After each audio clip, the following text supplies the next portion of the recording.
नमस्कार, मैं हूं संजय सर और आप सभी का स्वागत है पारो एकेडमी में। आज हम करेंगे ईवीएस पीवाईक्यू जो जेटेट 2012 के लेवल 1 में पूछे जा चुके हैं। आज का क्लास सभी टेट एग्जाम्स के लिए बहुत ही इंपॉर्टेंट है। तो चलिए शुरू करते हैं आज का सेशन। तो देखते हैं प्रश्न संख्या 91, हाइड्रीला जैसे पौधे कहाँ रहते हैं? Option A Kutch, option B मरुभूमि, सी जल या डी वन। तो इसका सही उत्तर होगा ऑप्शन सी जल। ठीक है, हाइड्रीला एक जल पौधा है जो पानी में उगता है। अगला प्रश्न देखते हैं 92 नंबर, जिस पदार्थ की मदद से पाचन क्रिया होती है क्या कहलाता है? Option A enzyme, B protein, C starch या डी अम्ल। तो इसका सही उत्तर क्या होगा? आप लोग जल्दी जल्दी कमेंट बॉक्स में दीजिए, बहुत ही आसान क्वेश्चन। तो इसका सही उत्तर है ऑप्शन ए एंजाइम। ठीक है, एंजाइम पाचन क्रिया को तेज करने वाले जैव उत्प्रेरक होते हैं। अगला प्रश्न देखेंगे 93 नंबर, वीओडी को मान किसमें अधिक होता है?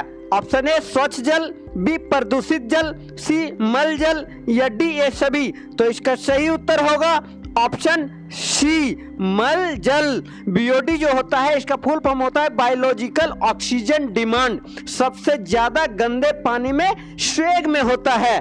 ठीक है, अगला प्रश्न देखेंगे 94 नंबर, जल या वायु द्वारा मिट्टी की ऊपरी परत हटाने की प्रक्रिया कहलाती है? ऑप्शन देखेंगे ए वननाशन, बी अपरदन, सी प्रदूषण या डी कृषि। इसका सही उत्तर क्या होगा? आप लोग जल्दी जल्दी कमेंट बॉक्स में दीजिए, क्योंकि अब जो है नोटिफिकेशन आ चुका है और आप लोग का तैयारी जोर होनी चाहिए। और ये सारे क्वेश्चन 2012 में पूछे जा चुके हैं, मैक्सिमम लोग पढ़ चुके होंगे। चलिए इसका सही उत्तर हम बताते हैं ऑप्शन बी अपरदन। ठीक है, जल या वायु द्वारा मिट्टी का कटाव बराबर अपरदन, मतलब स्वयं इरोजन कहलाता है। अगला प्रश्न देखेंगे साथियों 95 नंबर, पृथ्वी का 70% भाग जल है परंतु स्वच्छ जल का प्रतिशत है?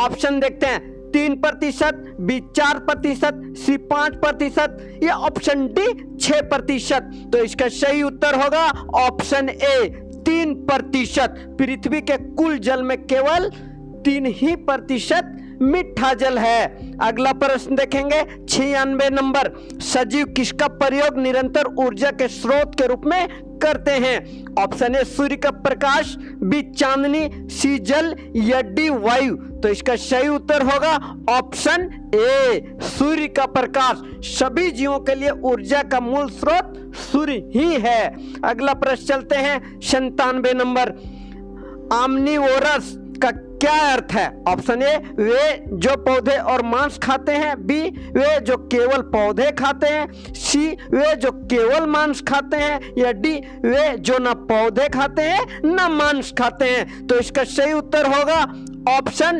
ए जो पौधे और मांस खाते हैं। ठीक है, ऑमनिवोरस मतलब पौधे और मांस दोनों खाने वाले जीव हैं। अगला प्रश्न चलेंगे 98 नंबर, वे प्राणी जो दूसरे प्राणियों के भीतर रहते हैं और उनके शरीर से भोजन प्राप्त करते हैं आखिर कहलाते क्या हो? Option A host, B parasite, C carnivorous या डी हर्बीवोरस। तो इसका सही उत्तर होगा ऑप्शन बी पैरासाइट। ठीक है, जो जीव दूसरों के शरीर में रहकर भोजन लेते हैं उसको परजीवी भी कहते हैं और इंग्लिश में पैरासाइट कहते हैं। अगला प्रश्न चलेगा साथियों 99 नंबर, पौधे द्वारा बनाए गए भोजन को क्या कहा जाता है? ऑप्शन ए पोषक, बी प्रकाश संश्लेषण, सी क्लोरोफिल या डी स्टार्च। जल्दी जल्दी आप लोग कमेंट बॉक्स में इसका आंसर दीजिए, बहुत ही आसान क्वेश्चन है।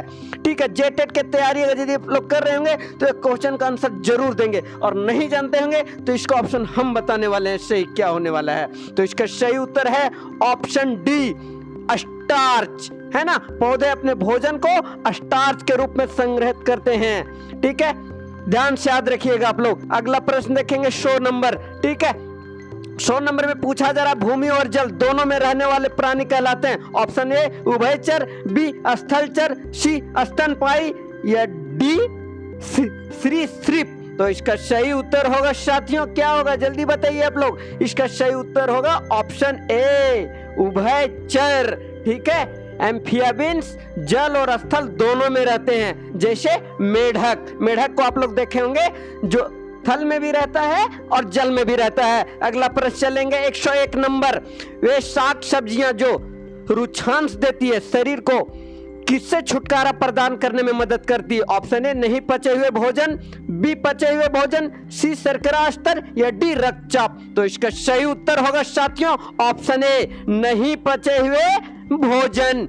रफेज जैसे फाइबर अपचित भोजन को बाहर निकालने में मदद करता है। अगला प्रश्न चलेंगे 102 नंबर। एक जीव जो मिट्टी में बिल बनाता है ताकि मिट्टी द्वारा वायु और जल अवशोषित किए जा सके और वह उर्वरक बन सके, क्या कहलाता है। ऑप्शन ए, सरीसृप, बी, सॉरी इसका ऑप्शन का सीक्वेंस गलत है, सी, सांप, बी, दद्रु, या डी, केचुआ। तो इसका सही उत्तर होगा ऑप्शन डी, केचुआ। केचुआ मिट्टी के उपजाऊ को बनाता है। ठीक है, अगला प्रश्न देखेंगे हम लोग साथियों 103 नंबर। 103 नंबर में पूछा जा रहा है एक स्थान के वायु, नमी और तापक्रम जैसे अजैव कारक किसका निर्धारण करते हैं। ऑप्शन ए, खाद्य श्रृंखला, बी, मौसम, सी, प्राणी, या डी, इनमें से कोई नहीं। तो इसका सही उत्तर क्या होगा ऑप्शन बी, मौसम। ठीक है, वायु, नमी, तापमान जैसे कारक मिलकर मौसम तय करते हैं। अगला प्रश्न देखेंगे साथियों 104 नंबर। प्रमुख ऊर्जा उत्पादन करने वाले खाद्य हैं। ऑप्शन देखते हैं ए, जीवीय खाद्य, बी, अजैव खाद्य, सी, कार्बोहाइड्रेट और वसा, या डी, खनिज। तो इसका सही उत्तर होने वाला है ऑप्शन सी, कार्बोहाइड्रेट और वसा। ये मुख्य ऊर्जा देने वाले पोषक तत्व होते हैं। सबसे ज्यादा पोषक तत्व वसा और कार्बोहाइड्रेट में ही पाया जाता है, और सबसे ज्यादा वसा किसमें पाया जाता है, जो हम लोग खाते हैं, सोयाबीन। ठीक है, अगला प्रश्न चलते हैं साथियों 105 नंबर। प्रत्येक पारिस्थितिक तंत्र में सभी प्रजातियां किससे जुड़ी होती है। ऑप्शन देखते हैं ए, खाद्य श्रृंखला, बी, प्राणी, सी, पौधे, या ऑप्शन डी, खाद्य जल। तो इसका सही उत्तर होगा ऑप्शन डी, खाद्य जल। सभी प्रजातियां फूड वेब से जुड़ी होती है। अगला प्रश्न देखते हैं 106 नंबर। जल को कैसे बचाया जाए।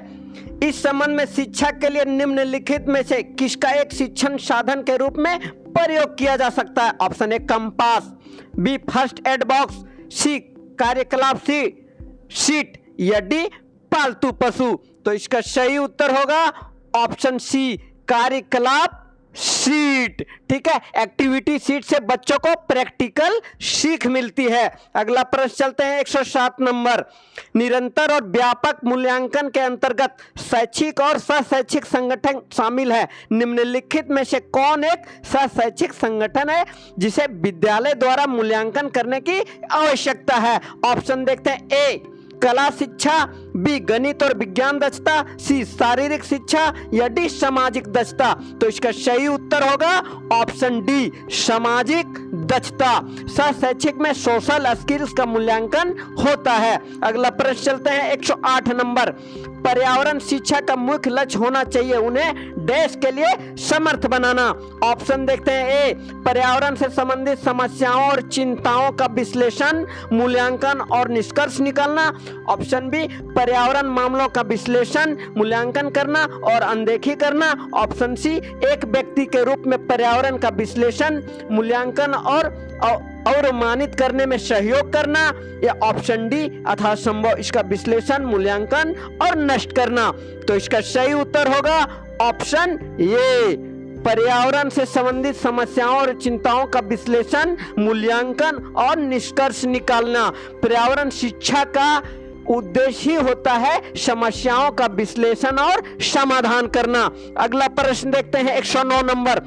पर्यावरण शिक्षा महत्वपूर्ण है क्योंकि यह पृथ्वी के भविष्य के लिए परिरक्षकों को देश के साथ सज्जित करता है। ऑप्शन देखते हैं ए, प्रकृति को निम्नीकृत और दुरुपयोग करने के कौशल का ज्ञान, बी, एक असत्यशील तरीके से आगे बढ़ने की समस्याओं और कौशल के विषय में अपेक्षित जानकारी। ऑप्शन सी, संपूर्ण पर्यावरण का अपेक्षित ज्ञान, इसकी समस्याएं और सकारात्मक और असत्यशील तरीके द्वारा इन्हें समाधान करने का कौशल। ऑप्शन डी प्राकृतिक पर विजय होने का कौशल और कृत्रिम पर्यावरण तैयार करना। तो इसका सही उत्तर होगा ऑप्शन सी, सही ज्ञान प्लस समस्याओं का समाधान बराबर पर्यावरण शिक्षा का लक्ष्य। तो इसका सही उत्तर क्या होगा दोस्तों? ऑप्शन सी, संपूर्ण पर्यावरण का अपेक्षित ज्ञान, इसकी समस्याएं और सकारात्मक और असत्यशील तरीके द्वारा इन्हें समाधान करने का कौशल। अगला प्रश्न चलते हैं 110 नंबर। 110 नंबर में पूछा जा रहा है निम्नलिखित में से किस एक के अतिरिक्त सभी पर्यावरण के अध्ययन के महत्व हैं? तो इसका ऑप्शन देखते हैं। ए, भाषा को समझना, बी, प्रकृति की जागरूकता और समझ, सी, पर्यावरण का संरक्षण और सुरक्षा के संबंध में मनोवृत्ति विकसित करना, या ऑप्शन डी, पर्यावरण में संशोधन और बदलाव को समझना। तो इसका सही उत्तर होगा, इसका सही उत्तर क्या होगा? एक के अतिरिक्त सभी, मतलब गलत नेगेटिव पूछा है। तो इसका सही उत्तर होगा साथियों भाषा को समझना। ठीक है, ईवीएस का मुख्य उद्देश्य पर्यावरण समझना है, ना कि भाषा को समझना। तो नेगेटिव आंसर पूछा है, तो नेगेटिव ऑप्शन होगा ए, भाषा को समझना। अगला प्रश्न देखते हैं 111 नंबर।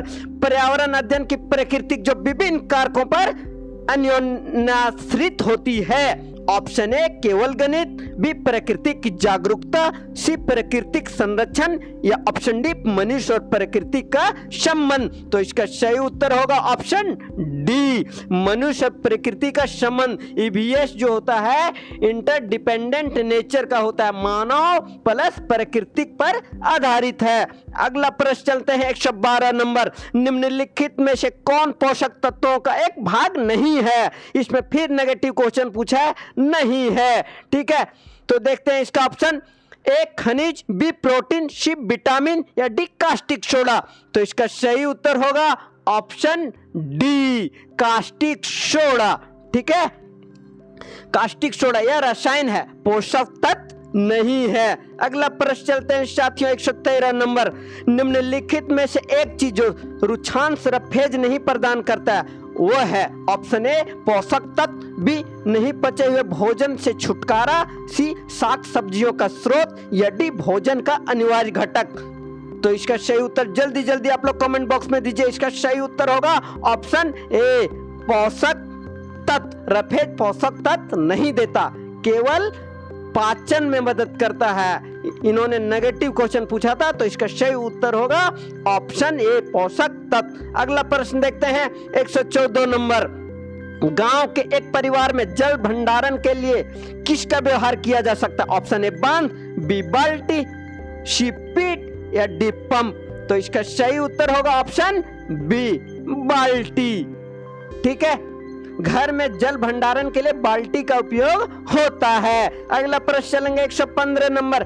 किसमें स्वच्छ जल नहीं होता? ऑप्शन ए, वर्षा, बी, कुआं, सी, हिमशैल, या डी, समुद्र।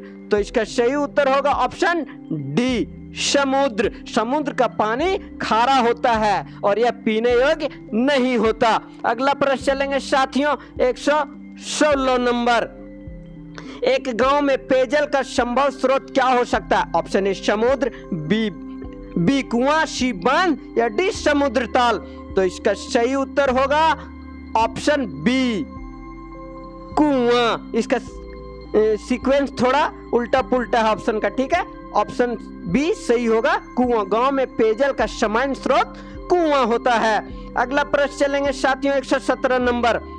भू अपर्दन, अल्प वर्षा, प्राकृतिक संसाधनों की क्षीणता और संकुचन प्रकृति किसके कारण होती है? ऑप्शन ए, वन नाश, बी, वनरोपण, सी, मौसम, या डी, जल। तो इसका सही उत्तर होगा ऑप्शन ए, वन नाश। ठीक है, पेड़ों की कटाई से मिट्टी का कटाव और सूखापन बढ़ता है। अगला प्रश्न चलते हैं 118 नंबर। एडिबल शब्द का क्या अर्थ है? ऑप्शन ए, क्या अर्थ है? ऑप्शन ए, पिया जा सकता है, बी, खाया जा सकता है, सी, मिट्टी में बोया जा सकता है, या डी, फेंका जा सकता है। तो इसका सही उत्तर क्या होगा जल्दी जल्दी कमेंट बॉक्स में दीजिए, क्योंकि हम लोग का तैयारी अच्छी होनी चाहिए। आप लोग पहले से जरूर पढ़ेंगे, अगर नहीं पढ़ेंगे तो आज से तैयारी पूर्ण रूपेण कर दीजिए, दिन रात एक कर दीजिए और इस बार फाड़ दीजिए। अगला सिलेक्शन आपका होना चाहिए। आने वाले समय में टीचर वैकेंसी में आप एक शिक्षक बनेंगे और ज्वाइनिंग लेटर आपके हाथों में होगा और आपका भविष्य उज्जवल होगा। जल्दी जल्दी 118 का आंसर बताइए। इसका सही उत्तर होगा ऑप्शन बी, खाया जा सकता है। एडिबल जो होता है वो खाने योग्य होता है। अगला प्रश्न देखेंगे 119 नंबर। कौन विटामिन हमारे शरीर में प्रोटीन बनाने और ऊर्जा तैयार करने में मदद करता है? वह दाल, आलू और केले में पाया जाता है और उसकी कमी से बेरी बेरी रोग होता है। ऑप्शन देखते हैं। A vitamin A, B vitamin B, C vitamin C, option D vitamin D. तो इसका सही उत्तर होगा option B, vitamin B. Vitamin B की कमी से बेरी बेरी रोग होता है। ठीक है, अगला प्रश्न चलते हैं साथियों 120 नंबर। निम्नलिखित में से कौन एक गैर संक्रामक रोग है? ऑप्शन ए डायबिटीज, बी हैजा, सी मलेरिया और डी चेचक। तो इसका सही उत्तर होगा ऑप्शन ए डायबिटीज। यह गैर संक्रामक मतलब नॉन कम्युनिकेबल रोग होता है। तो दोस्तों आज हमने जेटेट 2012 के ABS PYQ जो लेवल 1 के इंपॉर्टेंट क्वेश्चन थे देखे। उम्मीद है कि ये सेशन आपके एग्जाम प्रिपरेशन में काफ़ी हेल्पफुल रहेगा। अगर आपको ये वीडियो अच्छा लगा हो तो लाइक करें, चैनल को सब्सक्राइब करें और अपने दोस्तों के साथ शेयर जरूर करें। और PDF के लिए हमारा टेलीग्राम ग्रुप जरूर ज्वाइन करें, इसका लिंक डिस्क्रिप्शन में दिया गया है। मिलते हैं अगली वीडियो में, तब तक के लिए नमस्कार। Like, subscribe and share.